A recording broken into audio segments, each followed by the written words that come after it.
दोस्तों, आज जब अमेरिका और ईरान युद्ध के कारण दुनिया ऊर्जा सुरक्षा के संकट से जूझ रही है, तो हमको जो वैकल्पिक ईंधन है उस पर शिफ्ट करने का कोशिश करना चाहिए। तो इसी परिप्रेक्ष्य में हम आज देखेंगे कि E85 जो ईंधन है, जिसको हम भारत में ही बना सकते हैं, तो उसका क्या उपयोग रहेगा, उसको कैसे उपयोग करेंगे, उसका लाभ क्या रहेगा, उसका हानि क्या रहेगा। और आज जब ईंधन जो बाहरी ईंधन है उसका रेट बढ़ रहा है, तो उसके कारण हमारे अर्थव्यवस्था में जो दबाव पड़ रहा है उससे हम किस हद तक निपट सकते हैं। तो E85 एक तरह का ईंधन है जिसमें हम 85% इथेनॉल और 15% पेट्रोल मिलाते हैं। अब जो इथेनॉल है वो क्या होता है, गन्ना और मक्का जैसे चीज़ों से बनता है, और साथ ही साथ इसका ऑक्टेन रेटिंग ज़्यादा रहता है, मतलब ये ज़्यादा आपका पावर दे सकते हैं इंजन को। साथ ही साथ ये जब जलता है तो इसका जो इंजन के अंदर है वो बाहर से ठंडी हवा को सोखता है, तो जो टेम्परेचर होता है उस टाइम वो कम ही रहता है, तो इससे इंजन का जो कूलिंग इफेक्ट रहता है वो अच्छा रहता है। अब हम इसमें E85 की जगह E100 क्यों यूज़ नहीं करते, तो इसका मेन रीज़न रहता है कि अगर हम E100 यूज़ करें तो हमको अपने गाड़ी को सर्दियों में स्टार्ट करने में दिक्कत हो सकता है, क्योंकि ई जो इथेनॉल की प्रकृति होती है वो थोड़ी ठंडी होती है। तो हम लोग क्या करते हैं, इसमें 15% जो पेट्रोल है वो मिक्स कर देते हैं, जिससे हमारा क्या होता है, ये जो पेट्रोल आसानी से जल जाता है और हमारा जो इंजन रहता है सर्दियों में या ठंड के दिनों में आसानी से स्टार्ट हो सकता है। साथ ही साथ ये क्या होता है, जो हमारा ईंधन प्रणाली है उसको क्या करता है, ये चिकनाई प्रदान करता है, जिससे क्रोजन और दूसरे चीज़ों से बचत हो सकता है। अब प्रदूषण के परिप्रेक्ष्य में देखते हैं, तो जो E85 है ईंधन है वो ग्रीन हाउस गैसेस को उत्सर्जन को काफ़ी कम कर देता है। साथ ही साथ ये क्या है, बायोडिग्रेडेबल, मतलब इसके अपशिष्ट का निपटान हम आसानी से कर सकते हैं। तो आइए देखते हैं, जब हम पेट्रोल को आधार लेते हैं, तो अगर हम E20 ईंधन यूज़ करते हैं तो हम जो ग्रीन हाउस गैस का उत्सर्जन है उसको 20 से 52% तक कम कर सकते हैं। वहीं हम E80 अगर ईंधन यूज़ करते हैं तो ये 78% तक हम इसको क्या कर सकते हैं, ग्रीन हाउस गैस के उत्सर्जन को कम कर सकते हैं।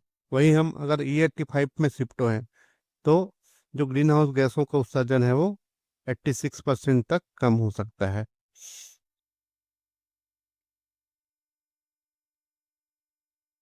अब E85 अधिक पावर क्यों देता है, तो E85 जो होता है वो जब जलता है, मतलब जो फ्यूल से वो क्या होता है, गैसेस स्टेज में आता है, तो वो अधिक गर्मी को सोखता है।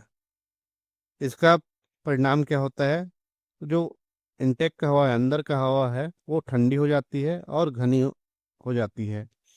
तो ठंडी हो जाती है तो क्या हो जाता है, इसमें जो ऑक्सीजन का मात्रा है, डेंस जो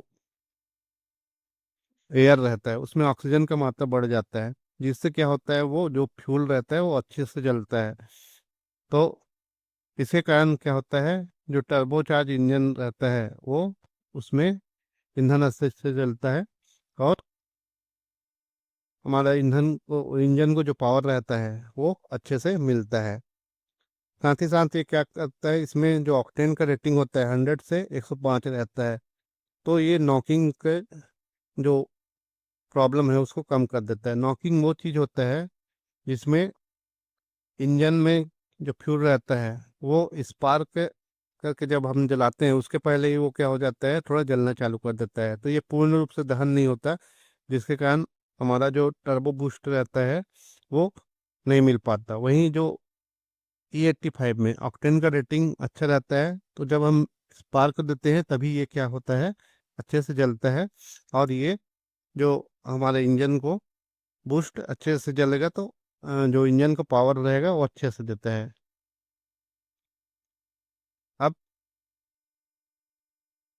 पेट्रोल और जो हमारा E85 है, उसमें हम लोग एक कंपैरिजन कर सकते हैं। तो जो पेट्रोल का माइलेज रहता है वो ज़्यादा रहता है, और जो हमारा E85 का जो माइलेज रहता है वो कम रहता है, क्योंकि इसमें जो ऊर्जा घनत्व रहता है वो कम रहता है। तो जब हम देखते हैं कि पेट्रोल का माइलेज ज़्यादा है और E85 का माइलेज कम है, तो हम इस E85 को क्यों यूज़ करें? तो उसका जो आंसर है, उत्तर है, वो ये है कि जो पेट्रोल का रेट है और जो हमारा E85 का रेट है, उसमें डिफरेंस रहता है। जैसे हम लोग गैलन के हिसाब से ले, तो अगर $30 जनरली पेट्रोल वगैरह को जो रेट रहता है क्रूड ऑयल वगैरह का, वो डॉलर में रहता है। तो $30 में हम 6 गैलन लेंगे, तो यही जो E85 होगा वो $30 में 9.2 गैलन आ जाएगा।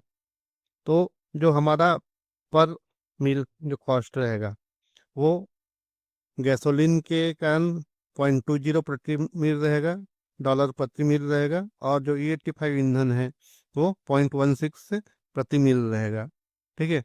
तो जो ईंधन का लागत है प्रति मील, यानी 1.6 किलोमीटर, उसमें जो गैसोलीन है उसका लागत ज़्यादा है, और जो E85 है उसका लागत कम है। मतलब आप 1 मील चलने में ज़्यादा पेट्रोल का दाम ज़्यादा लग रहा है, और जो E85 है उसका दाम कम लग रहा है। मतलब ये जो कॉस्ट इफेक्टिव E85 है। मतलब आप 1 किलोमीटर चलते हैं तो आपको ज़्यादा ज़्यादा पैसा खर्च करना पड़ सकता है, किसके कारण? आपका गैसोलीन या पेट्रोल के कारण। वहीं आप E85 का उपयोग करते हैं तो उसी 1 किलोमीटर चलने में आपको कम पैसा खर्च करना पड़ेगा, जबकि इसका माइलेज कम है तो भी, क्योंकि इसका रेट जो पेट्रोल से रहेगा उससे कम रहता है।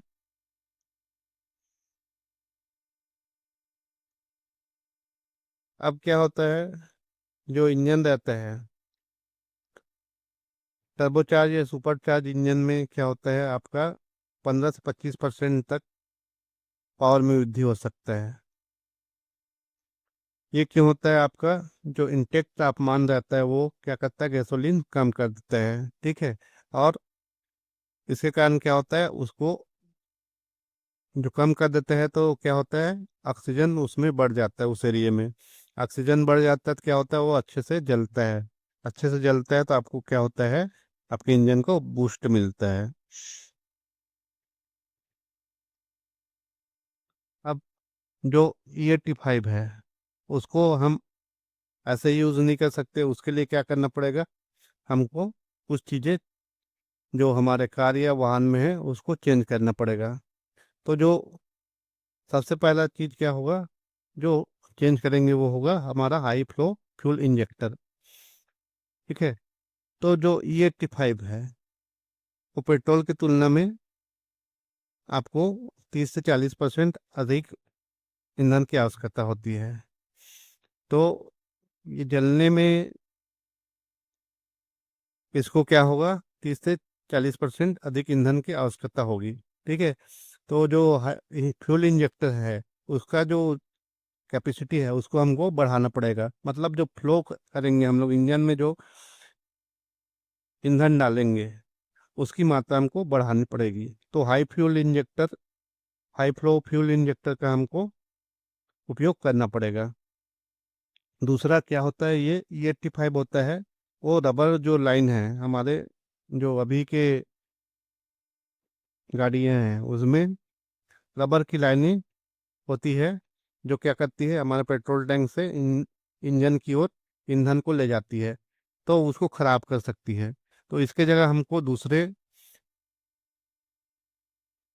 जो मेटल है उस पर शिफ्ट करना पड़ेगा, क्योंकि ये रबर के जो लाइन है उसको खराब कर सकती है।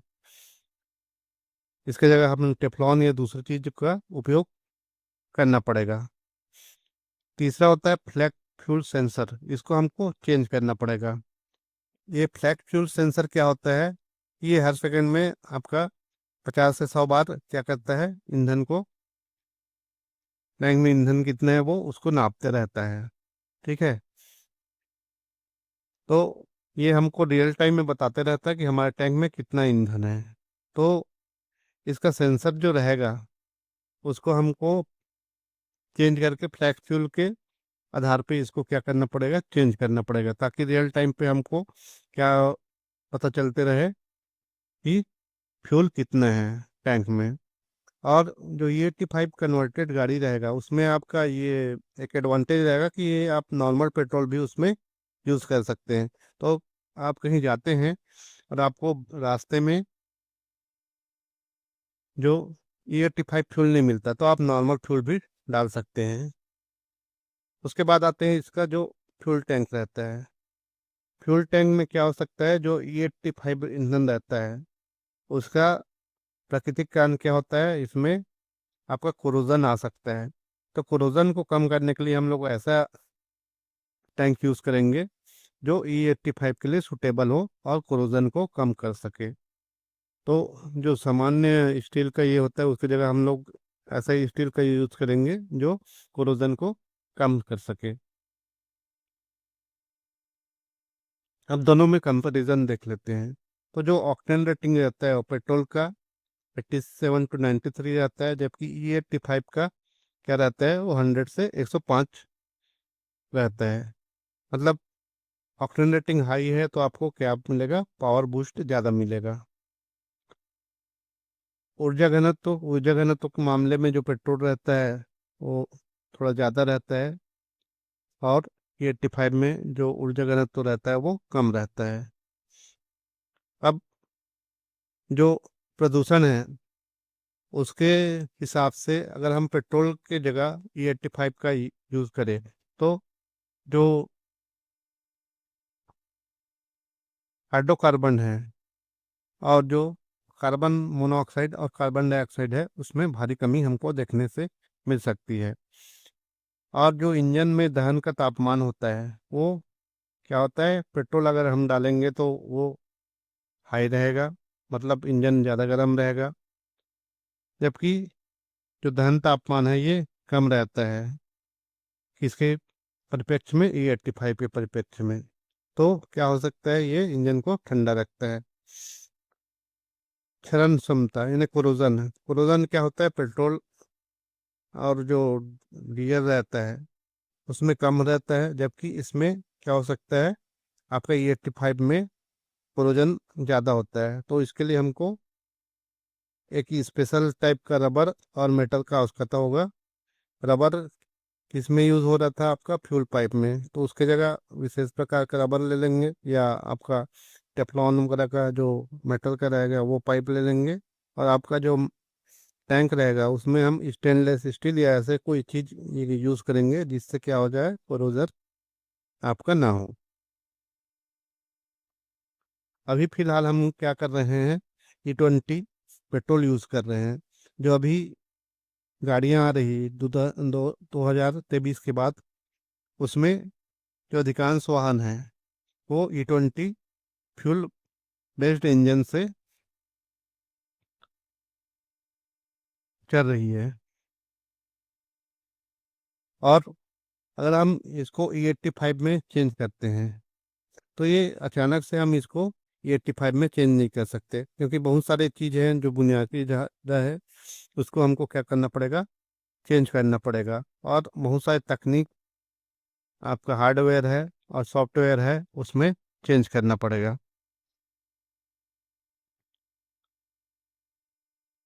तो क्या क्या परेशानियां आ सकती है कि हम E20 से E85 की तरफ शिफ्ट करें, या जो अभी हम पेट्रोल यूज़ कर रहे हैं उससे हम क्या करें, E85 की तरफ शिफ्ट करें। तो जब हम E85 में स्विच करेंगे तो ये जो नॉर्मल हमारा जो पेट्रोल पंप में टैंक है और जो आपका पेट्रोल पंप है, डिस्पेंसर है, इससे काम नहीं चलेगा। तो इसके लिए हमको पूरी तरह क्या करना पड़ेगा, अलग टैंक, अलग भंडारण और जो पंप है, डिस्पेंसर है, जिससे आप पेट्रोल लेते हैं या पेट्रोल डलता है, उसको चेंज करना पड़ेगा, उसको अलग तरीके का बनाना पड़ेगा। क्योंकि ये क्या होता है, आपका जो अभी जो टैंक यूज़ कर रहे हैं उसमें कोरोजन हो सकता है, ठीक है। और ये लॉन्ग टाइम में क्या हो सकता है, अगर ये यूज़ में ना रहे तो इसमें क्या हो सकता है, ये भारी होने के कारण पानी और ये इसमें जो ये 85 है, ये थोड़ा अलग अलग हो सकता है। तो सबसे पहला इन्वेस्टमेंट क्या होगा, आपका जो फ्यूल टैंक है और फ्यूल डिस्पेंसर है, इसको हमको पूरी तरह चेंज करना पड़ेगा। उसके साथ साथ हम इसको जो लंबी दूरी की पाइपलाइन है उससे नहीं भेज सकते, क्योंकि ये क्या करता है, ये इथेनॉल हवा से नमी को सोखता है। तो हवा को नमी सोखता है, तो ये क्या कर सकता है, जो पाइपलाइन है उसमें अगर नमी सोखेगा तो कोरोजन हो सकता है। तो इसके लिए विशेष टाइप के जो ट्रक रहेंगे जिसमें कोरोजन ना हो और जो नमी को ये ना सोख सके, तो ऐसे ट्रकों को हमको यूज़ करना पड़ेगा।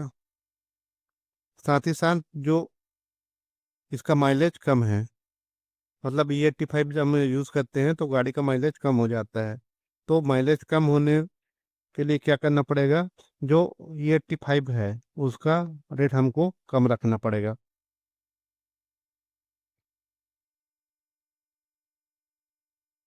तो ये शॉर्ट टर्म नहीं है, इसको हम लॉन्ग टर्म में ये कर सकते हैं। तो 2035 तक ये लक्ष्य हम रखते हैं कि हम E20 से E85 में स्विच कर सकते हैं। क्योंकि अभी जो रिसेंट है उसमें जो फ्लैक्स फ्यूल सक्षम वाहन है वो बहुत कम है। तो शुरुआत में हम क्या कर सकते हैं, इसको जो कमर्शियल फ्लीट रहता है, जो कमर्शियल गाड़ियां रहती है, उसमें हम लोग इसको यूज़ कर सकते हैं। दूसरा जो रहेगा, इसका भंडारण से रिलेटेड और इसका जो आपका वितरण से रहेगा, तो उसके लिए अभी जो संरचना है, जो हमारे वर्तमान जो पेट्रोल पंप है वो इस लायक नहीं है। तो उसको हमको चेंज करना पड़ेगा, जो फ्यूल टैंक है उसको हमको चेंज करना पड़ेगा, फ्यूल का डिस्पेंसर हमको चेंज करना पड़ेगा। तो जो बुनियादी ढांचा है उसमें भी हमको बदलाव करना पड़ेगा।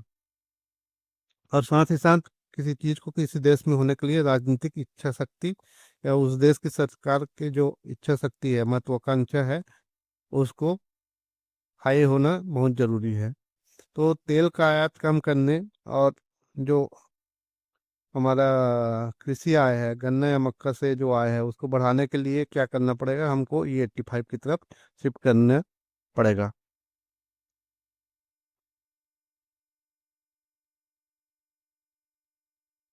अब E85 क्या, क्यों हमको यूज़ करना चाहिए, इसको देख लेते हैं। तो ये जो E85 है वो इंजन के पावर को बढ़ा देता है, ठीक है। तो ये जो रहता है इसको हम एक रेस ग्रेड इंजन बोल सकते हैं, ठीक है।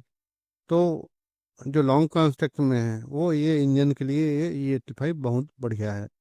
दूसरा, साथ ही साथ जो पर्यावरण के लिए ये बहुत अनुकूल है, क्योंकि ये कार्बन उत्सर्जन को कम करता है और जो ग्रीन हाउस गैसेस है उसको भी ये कम कर देता है, ठीक है। और भारत के परिप्रेक्ष्य में हम देखें तो बाहर से हम अगर पेट्रोल या डीजल लाएं तो हमको क्या करना पड़ रहा है, डॉलर में पे करना पड़ रहा है बाहर। और डॉलर और रुपये में अगर रुपये का कीमत गिरता है तो हमको ज़्यादा डॉलर पे करना पड़ता है। ये हमारे अर्थव्यवस्था के लिए बहुत बेकार चीज़ है। तो अगर हम भारत में ही ईंधन बनाएं तो क्या हो सकता है, ये हमारा जो भारत का ऊर्जा सुरक्षा के लिए बहुत अच्छा रहेगा। क्योंकि हमारा जो पैसा लगेगा हमारे देश में लगेगा। दूसरा, हमारे किसानों का आय बढ़ेगा। तीसरा, हम डॉलर पे जो निर्भरता है वो हम कम कर सकते हैं।